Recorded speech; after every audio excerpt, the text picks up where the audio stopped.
whose life was stripped from him. Florida has had 23 wrongly accused citizens be prosecuted and convicted of the death penalty.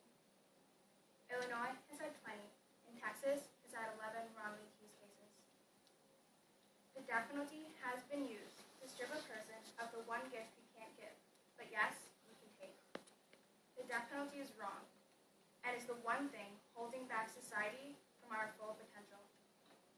The death penalty is not only morally wrong, but the amount of money we spend on the death penalty each year has come to a dramatic increase.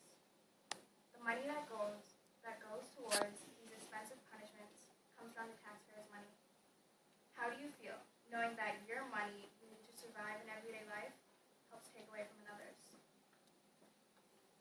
Jill Albertson of the New York Times wrote, "The death penalty is immoral, grotesque, and should be repealed." These words express the feelings of millions of Americans across our country. When talking about the death penalty, the quote, "an eye for an eye" comes to mind often. Why is it that revenge is such a dramatic part of our society that is even used to the most extreme intent when taking someone's life? Over 400 years ago, William Shakespeare wrote, "And if you wrong us, shall we not revenge?" Since Shakespeare's time, we have evolved with such grace and beauty that our nation has risen to the top as one of the most powerful countries in the world. And yet, there's still something holding us back: revenge. If lawmakers cannot find the moral courage to abolish the death penalty, perhaps the economic case will persuade them. The cost of the death penalty has gone up dramatically. The cost per execution varies from state to state.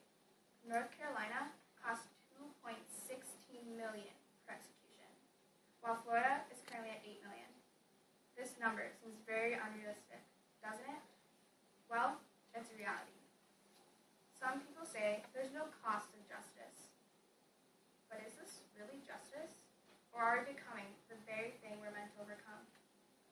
Our country is founded on 5 main ideals: liberty, justice, democracy, opportunity, and our very rights. Justice is not taking someone's life. This action is neither right nor helping our economic case. The death penalty wrongly gives governments the power to take a human life and perpetuates social injustices by disproportionately targeting people of color. In 2010, 45% of the death row inmates were black and 40% were white. 96% of the states that reviewed race on the death penalty found that there has been discrimination to the defendant during the trial, while 98% of the prosecuting attorneys participating in the death penalty trials have been white. There are some who argue for the death penalty.